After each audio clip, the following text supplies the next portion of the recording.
Good day. Welcome to the fifth episode of The King's Soldiers. And my guest today is Basil O'Connor Jones. Connell Jones. And he did a Okay. very interesting talk in episode 4-6 on fighting men in Rhodesia. So I'd just like to say welcome to you, Basil. Welcome to the show. Thank you, Tony. The reason for those people who might have picked up this video for the very first time and not seen the others in the series, the whole aim of this series is to try and reach guys that are still suffering with all the various maladies of having been in the military. I know guys in America are committing suicide at a heck of a rate, and we've had suicides amongst our own servicemen from Rhodesia. So the aim is to talk to those guys and impress upon them how incredible it is to become a Christian and the positive side of that. It's a salvation issue. Yeah. It's something where you can find peace, you can get rid of that PTSD, that alcoholism. And I'm interviewing guys from the Rhodesian military who've had profound experiences, as Basil indeed has, really profound, and how he's come out the other side with the help of the Lord. So I want to encourage you guys, if you're not saved watching this video, please don't click off now. Just keep listening because it'll transform your life. And so we can leave that introduction there. Basil did a very important and interesting talk, episode 4-6 in Fighting Men of Rhodesia, which is the parent channel to this series. And you can always find the playlist on Jonathan Sales' Fighting Men of Rhodesia. If you click on his name or his picture, a playlist will come up there and you'll find the episodes embedded in there.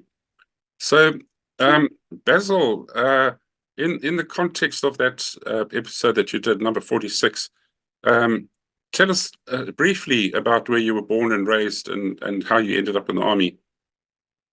So, Tony, I was born in Kitwe in Zambia, and I was raised there. My dad was a miner, so he was on the mines with Anglo America. So we had a very good lifestyle there and upbringing and, that kind of stuff. I went to Falcon College for 5 years, I think it was. And then then I went to Commercial Careers College in Harare, Salisbury then, and then back to Zambia. And then I went and wired in the UK for a while, in Europe, and back to Rhodesia, and then I joined the army. Yeah. Yeah, and was that voluntary, or were you called up at that point? No, it was voluntary. I was due to the fact that of my behaviour as in my prior life or formative years, Yeah. I had some police convictions, 3 police convictions for different things, and I was a permanent resident of Rhodesia, but I wasn't allowed to be a Zimbabwean or Rhodesian. Wow. And yet, even without that permanent status, they still accepted you into the army. Well, what happened in the army? I was after the I went to officers cadets training kind of thing, and so I did that course.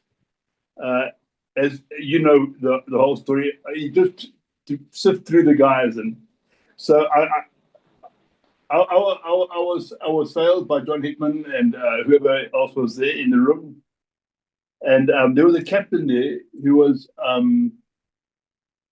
I think in the RLI, and he just said to me, Basil, he just grabbed me.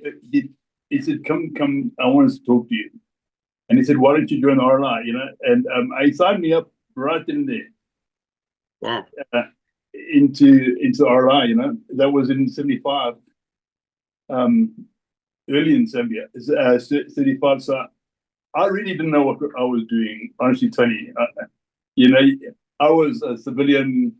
I was I was a bit of a scabanger. It was, and also I was at a time where I was at a loose end. I was. So I said, yeah, no, let's do it. Well, let's face it, the RLI was made up of scabangers, and they wouldn't have been such a good fighting force if they were all a bunch of pansies. So that's for sure. I think barring the fact that I got shot in the head, it was the best. One of the probably the the Lord is got a plan for our lives, and we don't know what's happening, and most of the time, and when I look back on my life and right as a child, that the Lord has had His hand on my life all that time. Although I didn't know Him as the Lord and Savior and who Jesus was, and I had no church background. My mother's Jew and my father Catholic, and there's a big drama between them, and I don't know. Anyway, they just didn't go to church, and they just.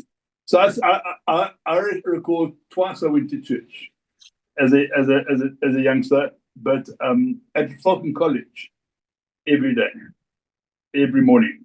Did you feel a certain stirring in your spirit when you went? No, Tony, absolutely not. I was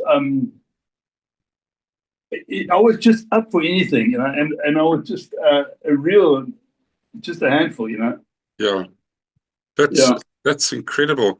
I was always aware of a higher power. I didn't know his name, but when I lay on my bed at night and I looked at the African stars through the window, I figured out that didn't happen by accident. I hadn't even heard of the Big Bang and all that stuff, which is rubbish. But I thought, no, man, that's too organized. There's got to be something, and that mindset continued with me right up to the point I got saved. And then yay, this is what it's been about, Yeah. It was so exciting. So were you a physical guy? Did you find the training in the RLI tough, or you could cope with it? No, I was physical. I just had knee surgery done. I had cruciate ligament surgery done on my knee because I messed it up in a rugby game, and then my folks flew me to the UK, and I spent quite a while there, more than a year. Wow. Yeah. So, tell us a little bit about your first operational experience, or maybe even your first contact. How did you? What was going on your mind when it happened?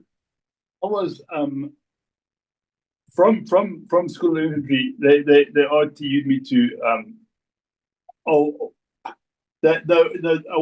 I was signed up, but then I was just sent to Cranbourne, and then it was in between intakes. So I was 148, so 147 was there, and I was just watching the whole setup.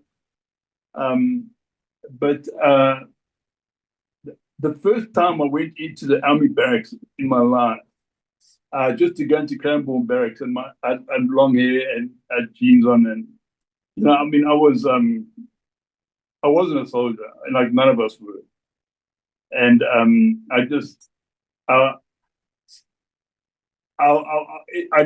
had a wake up call.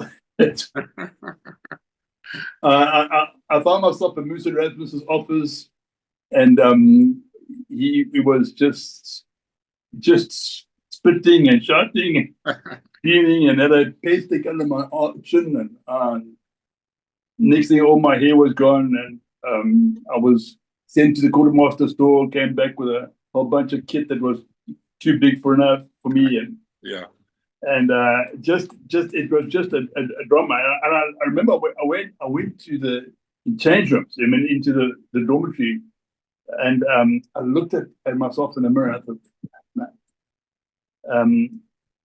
what have you done? And I realized that having signed that piece of paper, my life wasn't my own. I belonged to the army, And I was wondering, if you can get out of this place. And then I found out really quickly, that I couldn't. and then 148, they all the soldiers, the recruits came in, and it was a big intake.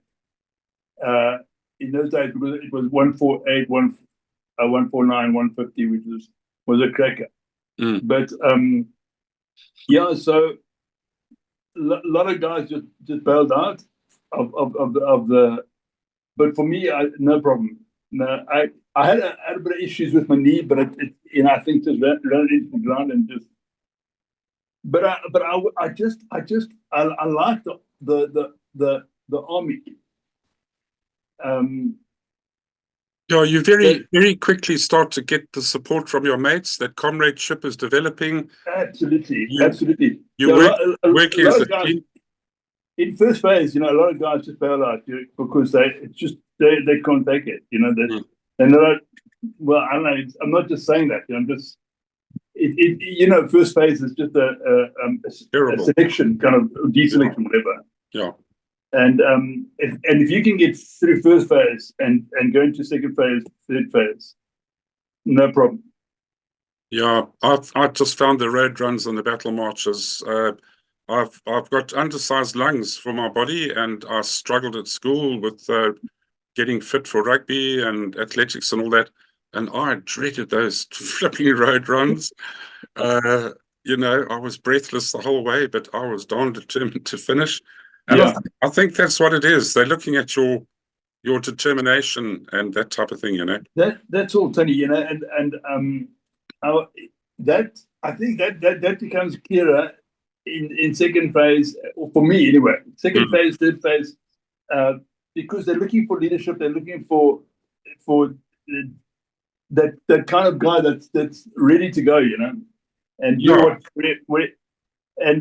that first phase, they're just the because you're so full of rebellion and so full of your own ways, and that gets kicked out of you in a real rush. Absolutely, you become and you realize that you can't fight this thing.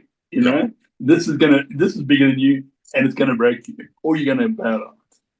You also come to realize that you can't do it without your team, your mates. Yeah, that's the thing, because you start to develop everywhere you run. You run as a group. Yeah. You run to the airport as a group back. You do anything you do. It was a group thing. I think, and you realize that they're taking you from a civilian into a soldier. Yes, we're a bit like a coal that's fallen out of the fire when you're cities, and then you put in the hot thing there. But by getting put back with the hot things, you become hot as well. And it's a team spirit. So we're going to lead up to your talk about your injury, but are there any incidents leading up to that? Well, maybe the first question I want to ask is, you still hadn't become a Christian at that point. No, not at all. Not at all. When I joined the army, I was just as much a Skabanga as ever. Yeah. And so that just continued. I just played hard, and I got a big group of friends, and in a barrack room. I mean, that's how it is, Yeah. And there's everything that goes along with that. And then first phase, second phase. No, so I tell you, when we passed out at RLI, I had no absolutely. I mean, at boarding school, we went to church every single day. So I just think, no, that is not where it was. There's no reality there, Yeah. And I'm sure there's a couple of Christians there. There's one that was in my house, and he was in my year, and he was beaten up and bullied from Form 1 to, in the first, especially the first 2-3 years. Yeah. I mean, the prefix took him to task on. Now we come from monkeys, and we come from this, and and he'd cry. He was made to try and denounce him from his religion, and without that marked me, because when I got saved at Sanger Lodge, the first person I phoned, which was Charlie Miller, Wow. and he was Mandela's, and I just said, Charlie, it's Basil Jones. How are you? And he couldn't believe I was calling him. Hmm. And then I just said, I just wanted to tell you I got born again. No, and I love Jesus. I wanted to thank you for the stand you took, because it mocked me. Fantastic, man. That guy planted the seed, didn't he? And Yeah. your Well, experience I with the don't know water. if he planted the seed, but he was not he was afraid because of all the pressure going on him, but he was not going to denounce what he believed and the faith that he had in Jesus. No, never. Fantastic, man. Yeah. So let's progress to the point where you had the injury. Okay. You'd obviously been going in and out of combat and all that sort of stuff. Yeah. Tell us what happened, Basil. When I got shot, when I came, so it was the 1st of February, Tony. No, the 1st of February is the battalion's birthday, and so there was a limited fire force operating from Grand Reef, Right. from most of units. So most of the units, most of the guys were already in town, involved in parades and stuff like that, and we were operating in a small group of people, and we got called out. Every day. Mhm. So this day, the Hooter went. We just had normally shorts and tackies on all the time, rifles. All our kit was at the runway, all ready to get belted on. And so Hooter went, and then we take instantly we in the choppers, we're gone. We haven't got a clue where we're going. We haven't got a clue what's happening. And then we put on the ground, and then we're briefed by and Andrew Samuels, and I was a student. He was about 10 years, 10 years, 4 or 5 years older than me. So he was a prefect, and always been in the same house, and he was a really nice guy. But he told us that we're going into a situation where there's about 60 to 80, and in a cave, or I don't know, location, and they just told us what's happening and where we're gonna go, and then we're in the choppers and off to go. And then we got put in a riverbed, and then told to walk up this mountain, and it was raining. It was really raining, goody kind of thing, and we walked for a while, and then it was not easy because there's a lot of bush rocks and things like that, and the helicopter couldn't see us, the K-cop, and they asked us to throw a smoke grenade. So I threw a smoke grenade, and then they said, okay, just turn left to your left, and continue up in the van. And we just started, and then we were ambushed. I think stop 2 was what took the brunt of it, because Bakar McKenzie, was a great friend of mine, was shot and killed. And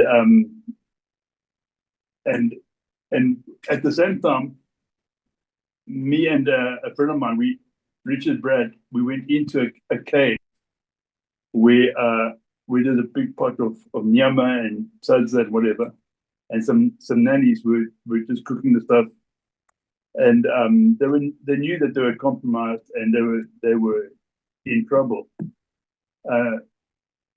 Not from us, but I think from the group of tourists that they had been feeding. They had the main group had already left, and they chose. I don't know what they did. I don't know what, but they put three guys in a position in a crag of a rock, just to fight us off, or just to delay us or whatever. And at the same time, I saw Stu Hodson running across the mouth of the cave, and I don't know what was going on, but I heard the machine gun fire.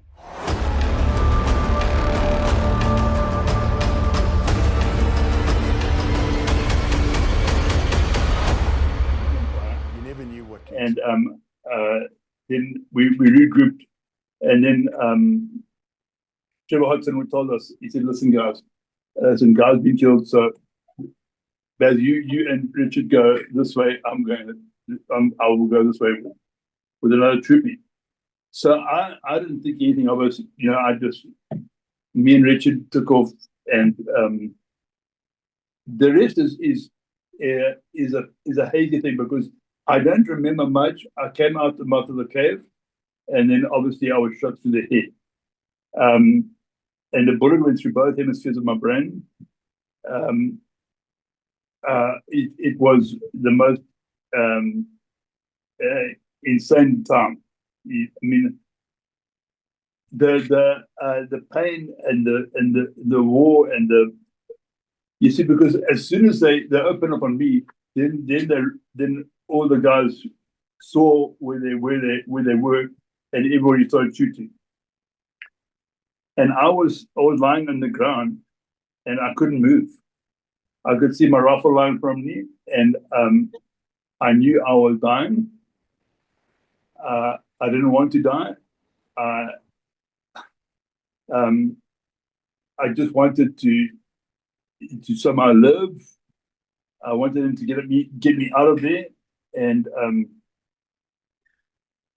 the contact went on for 28 minutes. They said, because these guys were in a cave as a crag of rock where it was very difficult.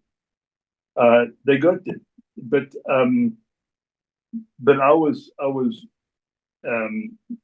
mortally wounded. In fact, I died, and when I say I died, I was aware that my rifle was lying in front of me. I couldn't move a thing in my body. I was in pain with unbelievable pain. I didn't know where I'd been shot. Even I knew that I was in agony from my head, and suddenly I knew that if my head fell onto my ground, into my arm, I was gone. And I let my head fall into my arm, and then I was gone. And my spirit came from my body, and I went through a tunnel, that kind of angle, and in a moment, I saw my life come before me, but not. It's a phrase that's used a lot today, but in 1977, it was never heard of. I never heard about people dying and whatever. But I came out of my body, and it was the most beautiful feeling, because there was no more pain in my body. Mm-hmm. All the pain was in my body, and I was out of the body, and I came out of this tunnel, and I mean, in that time, I don't know how long it took. It seems like a few seconds, but I knew that I was known intimately. Everything I'd ever done, everything, and I didn't feel judged or condemned, but I came out of this tunnel, and I was walking, and I mean, there's legs and arms, and it was me. And I'm thinking, wow, this is. I'm not in heaven. I'm not in hell, but I'm neither am I in the human body. And I'm just walking, and there's music as well that I heard, lovely music. and I'm thinking, wow, this is wonderful. This is wonderful. I was turned around by somebody. I know it was the Lord now, but I turned around and I saw my body lying on the ground, and then as I saw it, I was back in, and now the contact was over. The guys had taken care of whoever was shooting at us, and the first communicator that went back to Grand Reef was Basil Jones, Guy McKenzie, both there. And then the guys came in and they saw me, and they realized that there was a pulse and a weak pulse, whatever. And then they carried me back down the mountain. The chopper would never landed there, but so the guys that carried me back down the mountain, and I don't have any recollection of that. My next recollection was I came around and I was in a stretcher because I was just in a bivvy cave by some guys, and now I'm in a stretcher and I'm being loaded into the chopper, and I'm thinking, I know I've been shot, I know I'm getting carried away, but just now I wasn't here. And then I lost consciousness again.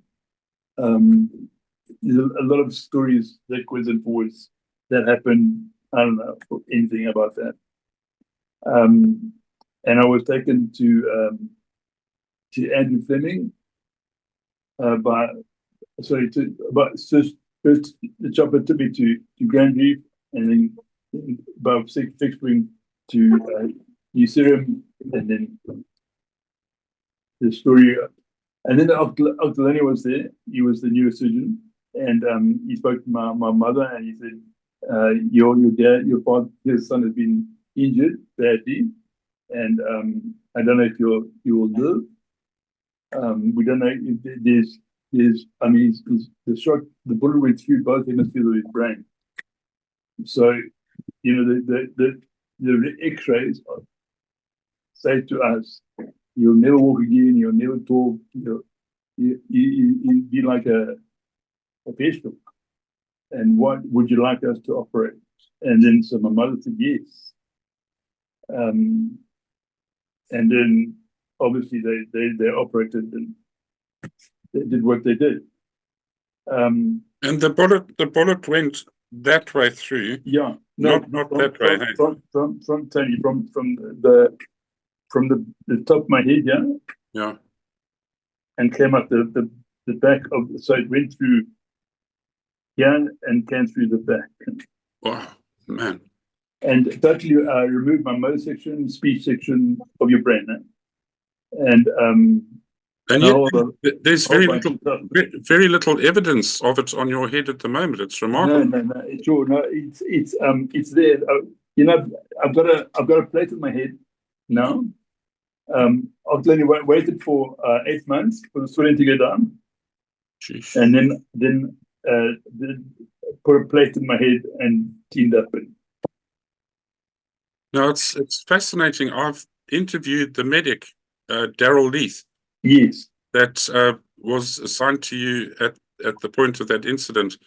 And what struck me about Daryl, and forgive me if I'm wrong, Daryl, but I think I remember him saying that he wasn't all that experienced at the point of. It was his first call up. First call up as a medic. Yeah, and his first contact, his first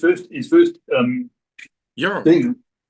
And so that's episode 168 for anybody who wants to watch that in Fighting Men in Rhodesia. And he said you were like a Jack in the Beansbox. You were just pushing, fighting, and wanting to go here, wanting to get up, all sorts of stuff. That's what he says, and I think that's everything he said is true. I mean, I've got no recollection of all that stuff. Yeah. They must have given me something to knock me out, some heavy stuff, Did they put you into an induced coma to help you recover, or were you conscious? No, Tony. What Daryl said, I think, is the clearest version of. You see, Daryl came, I think, where there was an airstrip between Matari and Grand Reef, which nobody knew about. Yeah. But that's where he was. And then we were flown there, and that's when Daryl came into the picture. So he took me from there to January Fleming, and so he knows all the drama and sitting up and he said that for sure he didn't pack any some kind of medication, but it was there. Yeah. To this day he does not know how it got there. Yeah, that's incredible. Yeah. I believe God's intervention was starting even at that point. Yeah, absolutely, Tony, absolutely. I mean, the very fact that that my life was spared. I mean, you see, from there, I was in Andrew Fleming for a month or so, and terrible time. I was having nightmares. I was having night. It's a terrible time. And then they moved me to St. Giles, and you see, in my brain, you see, I could not speak a word, Tony. Mm.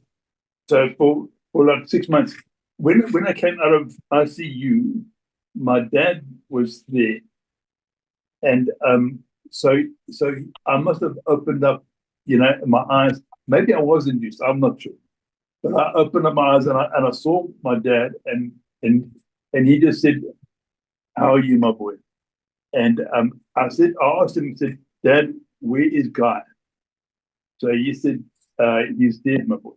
I said, "No, I knew that. I knew that because that was what recollection. So I'm good with that, So okay, I'm all right. And then in and for me, I think they must have been getting some meds or something like that. But I was having some tremendous, terrible nightmares. And then I would wake, I'd be sleeping and then wake up and screaming.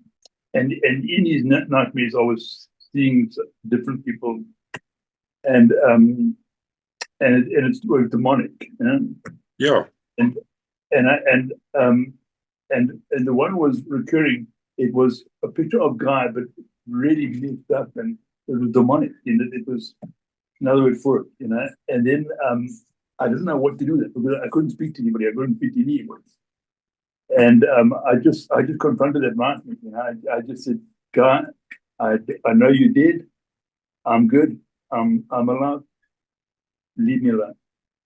And that's it. Stuff. That was definitely demonic, eh? Because Yeah. the opposition was trying to grab you as much as Absolutely. And it's also so So I don't want to get. I don't know what you're asking. You want to go to, but I was in St. Giles for all. I think it's nearly a year, Tony. Mm. Wow! And they taught you to walk there. How did your speech come back? Everything. The brain is an incredible thing, Tony. First of all, I didn't realize how badly I had been injured. In my mind, I thought, no, I'll be okay. I'll get up with this, and I'll be back fighting the war in a few weeks' time, couple of weeks, Mm. And then I went to St. Giles, and then I was told in no uncertain terms, as we get to St. Giles, you realize that everybody is cooked. Mm. If you're there, it's because you can't walk, you can't talk, you can't do this. And I really thought that there was a mistake made. I was on the wrong place. There's been maybe the ambulance driver made a mistake. I don't know. My brain was gorked, but I was definitely in the right place. Mm. And at what point were you transferred to Sanger Lodge? Yeah, so I came out of St. Giles. There's a lot that look. There was speech therapy, physiotherapy, occupational therapy, hydrotherapy. I was doing. I was only interested in speech therapy and in occupational therapy, hydrotherapy, because I wanted to walk and talk. Mm. You know, the rest I wasn't. I wasn't interested at all in.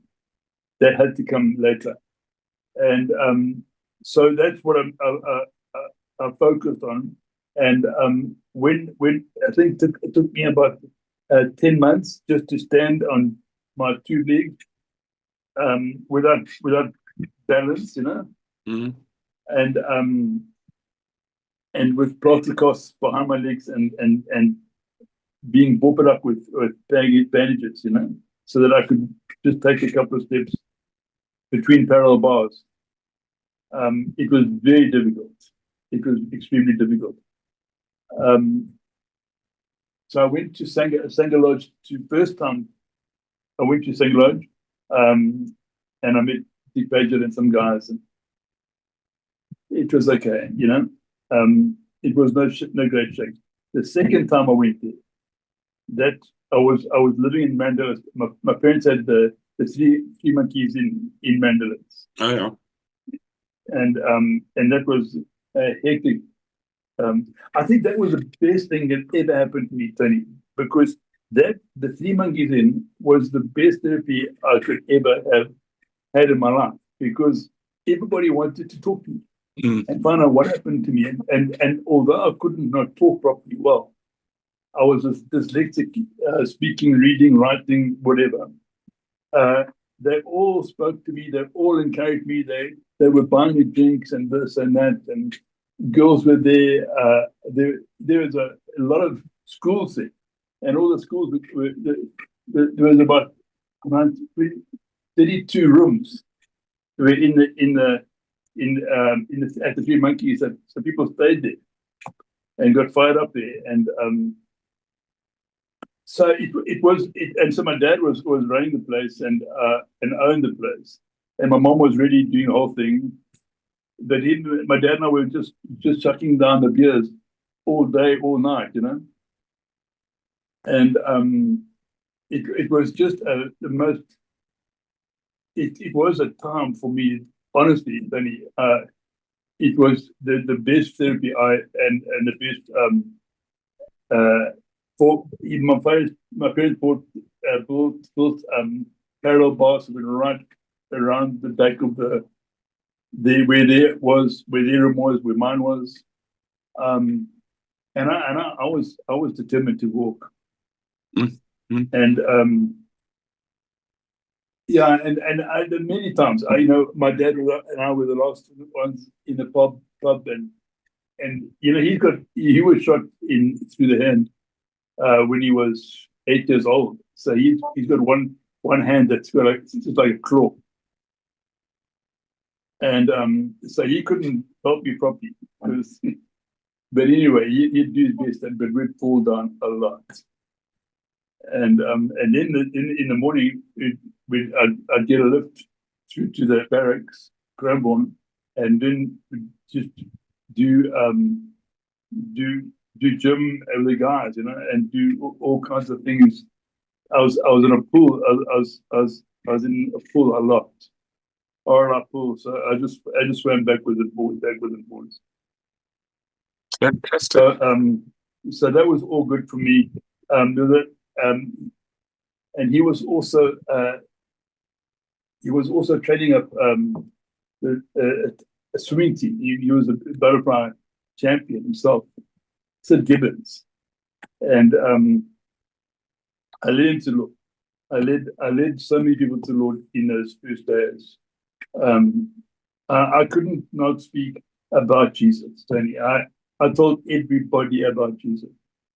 When I came, when the second time I went to Sanger Lodge, there was a guy, and and what happened is the scenario was that we were all in the room before supper, and there was a medic there, Lau Miles, and he's a big mouth guy. I know him well.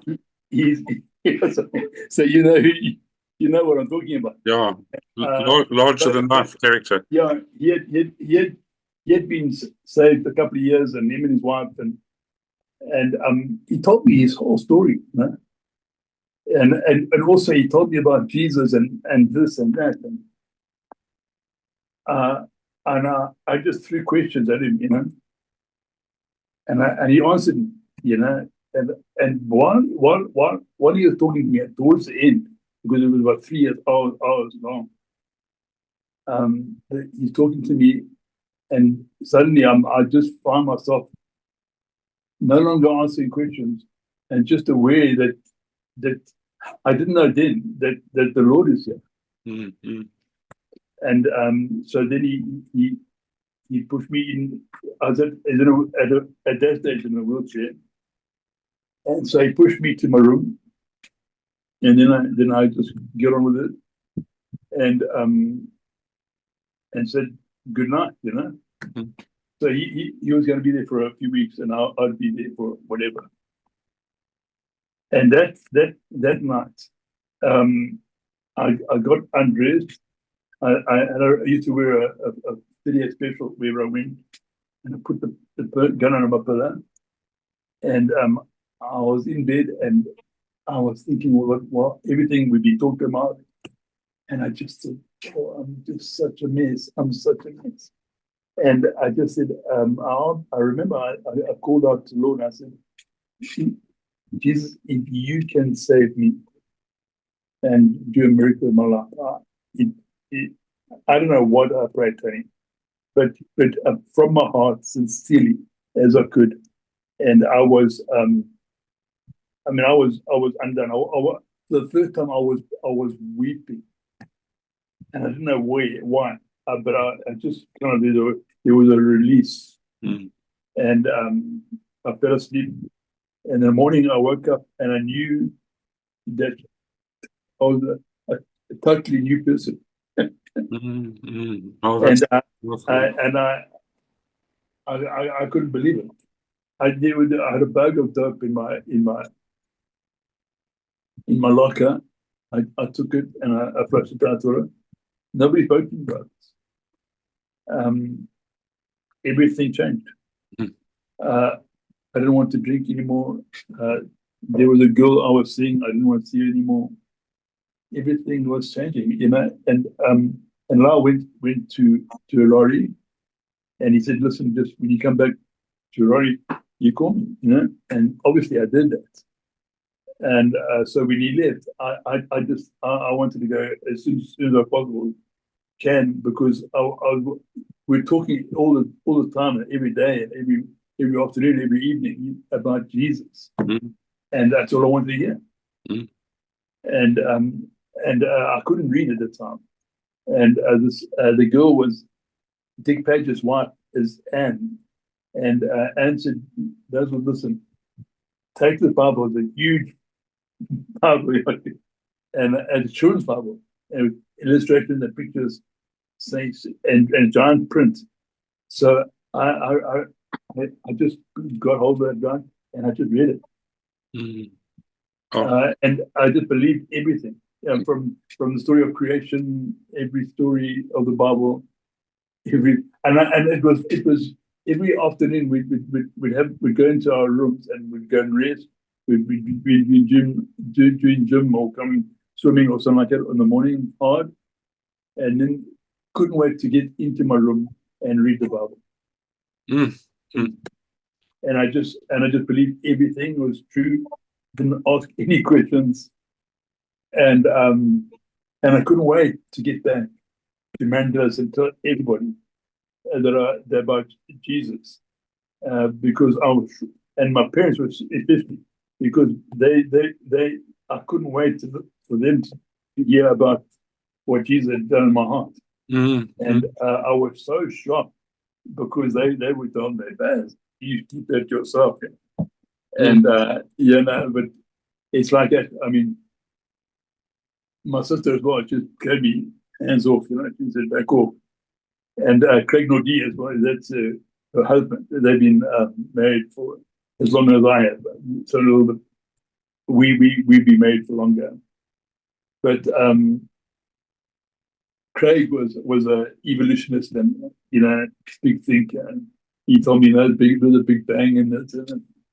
And I honestly, Tony, I didn't know about these theories. And I said, listen, I don't know about a big bang, but that big bang happened in my heart because Jesus saved my life, And and years later, but he could not.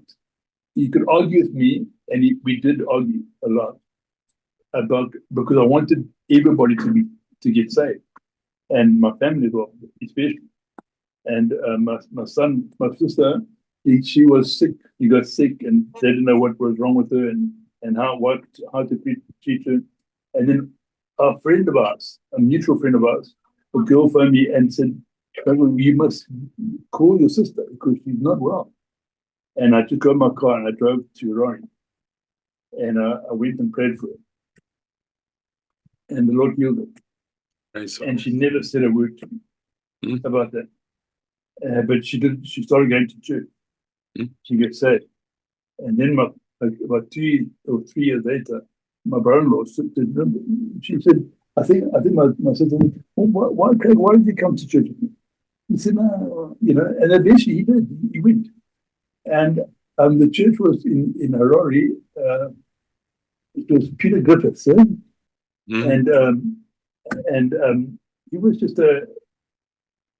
I think he appealed to Craig intellectually, and he would never make altar calls or that kind of stuff.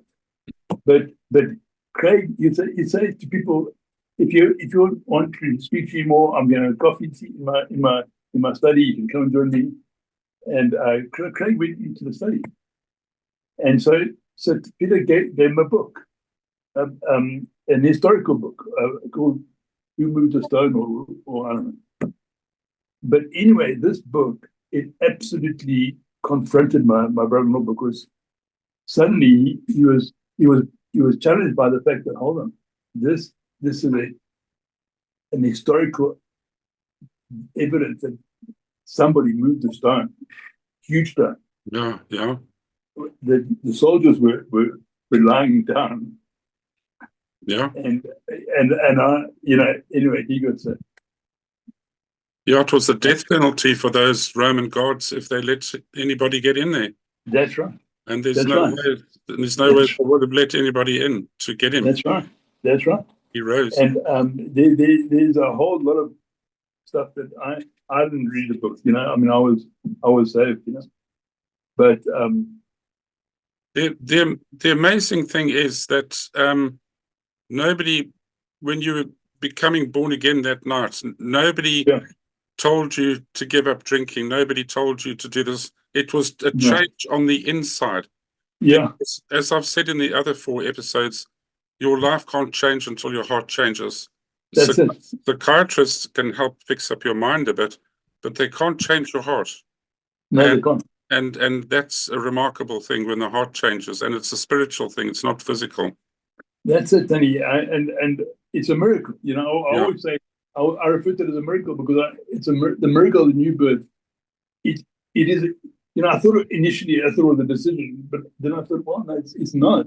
I didn't decide to get saved. The Lord came to me and through lamas and through different people and then just bang.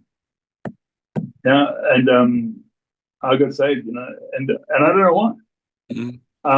Why did the Lord save me? And I'll never know. But I'm really glad. He loves you. And what does coming to know the Lord, how did it impact your life going forward? Well, Tony, then he came. I spent almost time with him. I was living with my sister, but I was staying more. And then we started a rehabilitation center for drug addicts, alcoholics. Yeah.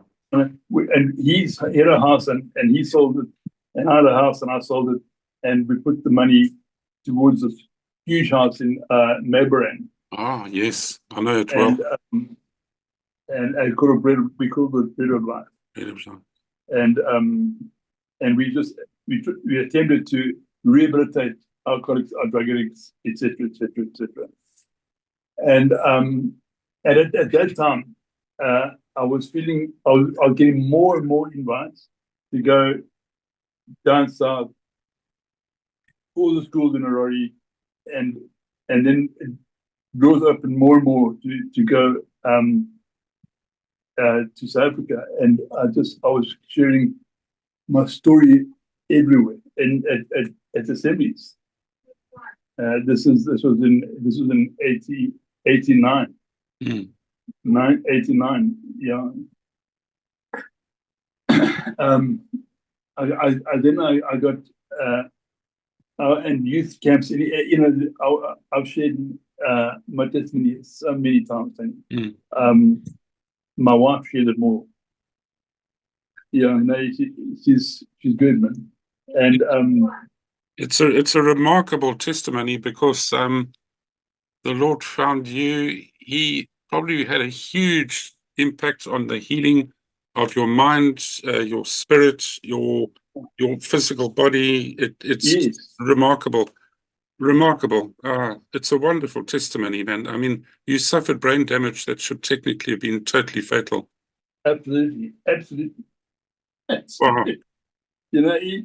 I mean, I'll tell you a short story.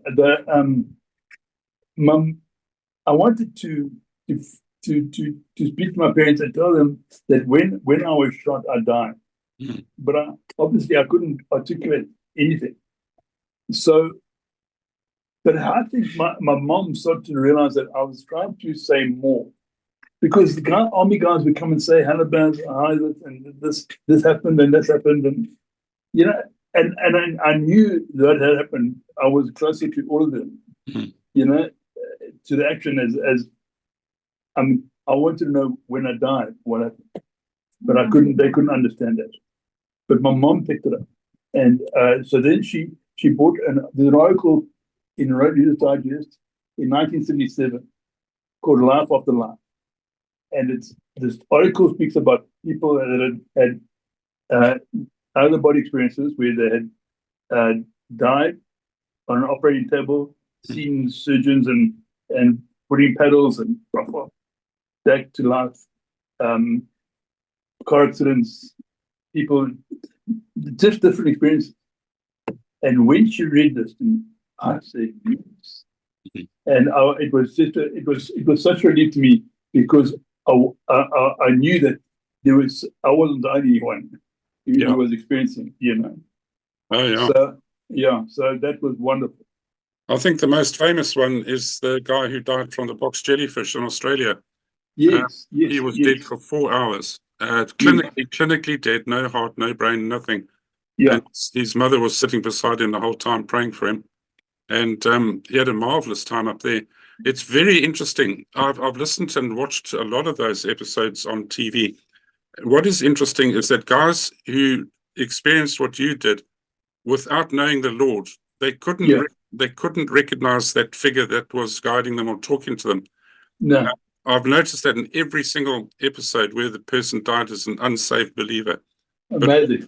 But all the saved believers instantly recognized Jesus. Yes. And they instantly communicated with him on a supreme level, often by mouth or even just thought.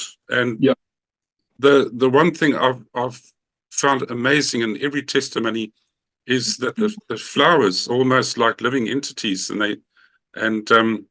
the singing.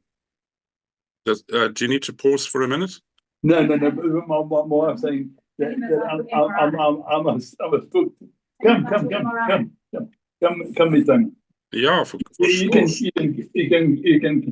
Hello. Hello, what a beautiful woman. Do you want to swap wives? Hey, Tony. Hello, Yes. how are you? I'm very well, thank you. Good. You? No, what is your name? Kathy. Kathy. What do you want to contribute, Kathy? I'm going to write my own book, and I'm going to tell it the way it really is. Oh, yeah, Mine's fantastic. going to be a thriller. Yes. No, I said to Bill he should share with you what happened when he went to America and had an MRI. Because when he had his X-ray back, how many years ago? 45, 56, I don't know. Then they just said to him, Basil, you'll never be able to speak again. But that was just what the X-ray said. That's what they said to his mom. And anyway, so when my son is a preacher in Florida, in Sarasota. And so he's got a neurosurgeon in his church, lovely man. And he saw Basil's movie and read the book. And then he said, Basil, why don't you come to my practices and let me do a brain MRI. So we thought, well, we've never done that, so let's do that. So we went along, and about 2 days later, he called us into the office, and he had all his staff members there. And he's a beautiful Christian. And he had all the staff members there, and he said, right, I want to show you something. He put the MRI, the results up on the wall, and he started. And he said, now, Basil, sorry. He said, now I want you to see that very black, large area there on your brain. He said, that is your speech. You should not be able to speak. Wow. Yeah. And he's telling us with tears running down his face. And he's saying to all his staff members, he says, this man here is nothing short of a miracle. He had to speak. The Lord gave him his speech back because he needed to go and proclaim the gospel. Wow, man. And, it was so special. And we wish that we had that as a little add-on on the movie, coming from a neurosurgeon. So it was very special. So that's an incredible testimony. And absolutely. Yeah. it just blows my mind. And obviously the people I'm aiming this talk at are guys who are still in unbelief, or men and women from the services, and they don't know the power of God and how he can heal them. Unfortunately, due to liberal society, Jesus has been portrayed as a pansy, and in many cases even nastier than that. I can't even say that. But he's a man of and a God, God in the flesh, who's a healer. Who's a healer. He loves us. He wants to give us salvation.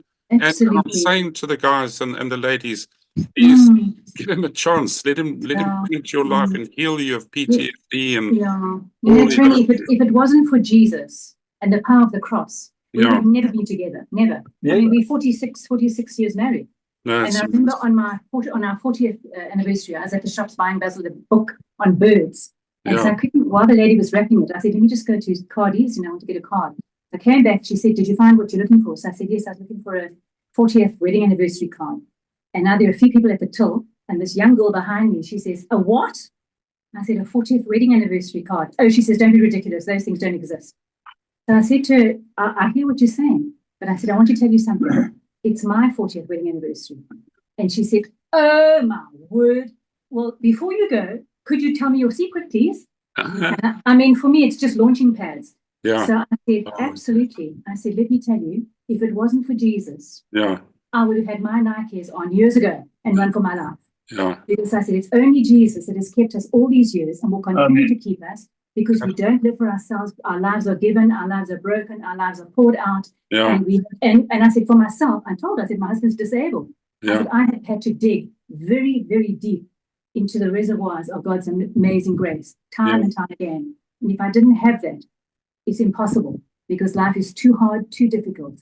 And, I mean, most people out there are living hopeless lives, and there's so much hope in Christ. You don't always get the immediate answer or the immediate solution, but the hope is never ending, Absolutely. And I've shared Basil's testimony thousands of times, more than he ever has, because even recently I'm a volunteer at a lovely little ladies' pre-loved clothing shop.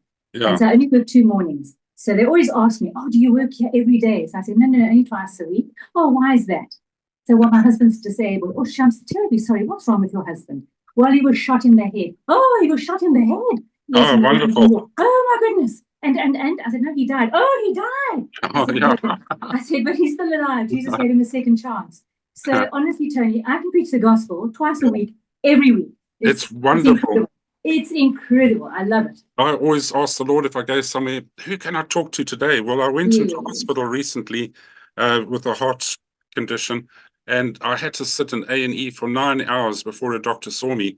And I had a couple sitting next to me, a mum and her daughter. She had gone in there from drinking too much alcohol at a Christmas at a university party, and she had actually done some serious damage to her eyes through the alcohol. So she was sitting next to me, and I had 9 hours of witnessing. And then Wonderful.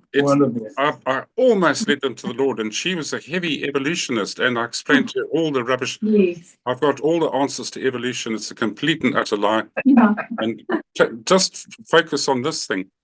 Okay, if we evolved over 4 billion years, our Earth would have been inside the sun, because the sun's been shrinking. 4 billion years ago, we would have been inside the sun's mantle. So how would we have evolved on a planet that was 2,000 degrees in temperature? There's so many things. Tony. There's a doctor who was the world's leading guy who did our DNA. He invented the gene splice gun. Dr. Sanford, Sanford. He became a Christian through studying our DNA and what's the bigger word that goes with it? Anyway, he actually figured out that we're losing markers in our genome. That's the word, our genome. He printed the genome. It's in the University of Massachusetts, I think now. It's 8 lever arched files in little dots and dashes is our human genome. And he discovered that we were losing 300 markers every generation. And he said, based on that, if we go back, humanity cannot be older than 10,000 years. Well, we know it's 6,000 years at this point. But he had it peer reviewed with another DNA specialist, and she agreed. So there's science that supports the Bible, and that whole evolution is rubbish. If you can tell me how an organism that was dividing asexually suddenly decided to have sexual organs to reproduce, and then it all worked. It's just absolute rubbish. It's crazy, Tony. Absolute rubbish.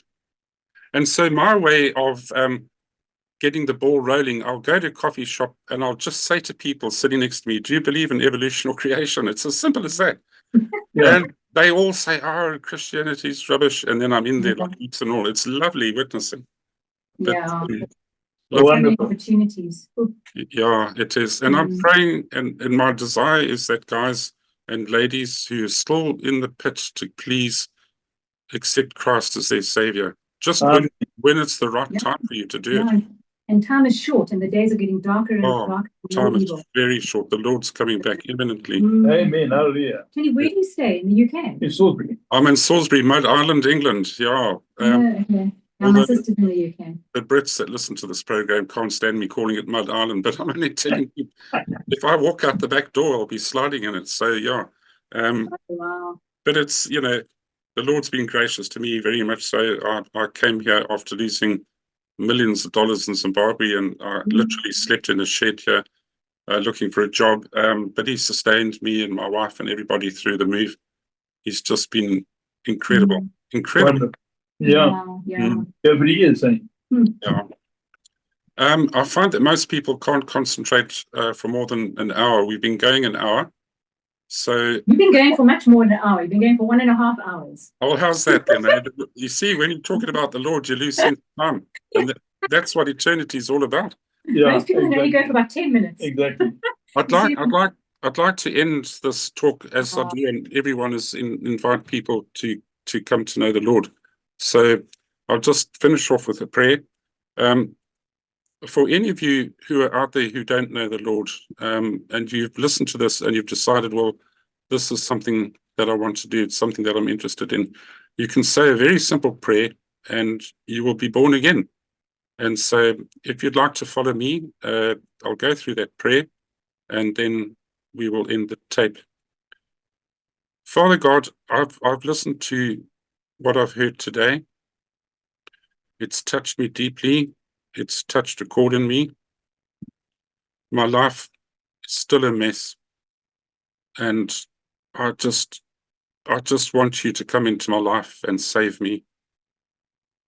Please, Father, I accept that your Son is the Son of God, Jesus, and I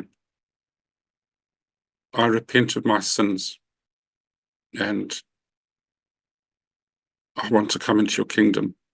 I want to see change in my life. I want to get rid of alcohol. I want to get rid of drugs. I want to get rid of everything, my broken relationships. Thank you. Thank you for accepting me into your kingdom. Amen. Amen. I don't know what's happened to Basil. I think his connection has been broken at this point. So I'd like to thank him for coming on board, and I pray there's success in this video and in this series. In Jesus' name I pray. Okay, thank you. That's it for now. God bless you, and bye-bye.